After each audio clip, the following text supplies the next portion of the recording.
Hello guys, welcome back to the channel. In today's video, I'm going to show you how you can craft the tidal fish shaped bench in Heartopia colorfuls event. Okay, first of all guys, I'm going to show you where you can unlock the recipe. You're going to go to the colorfuls event in Heartopia, open up this menu, this one, the rewards, and you will get the tidal fish shaped bench recipe after you reach level 15.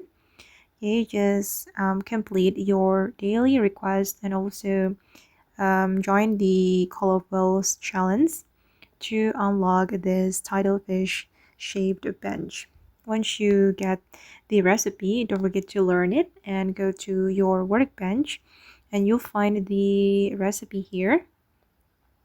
Oops. Okay, I'm going to make this item. We need the timber, quality timber, branch, and also pearl oyster material pack. And I'm going to craft it. Okay, I've just made the tidal fish shaped bench. Okay, that's so cute. Okay guys, and that's how we can make the tidal fish shaped bench in Heartopia Colorfuls event. I hope this video will be useful for you.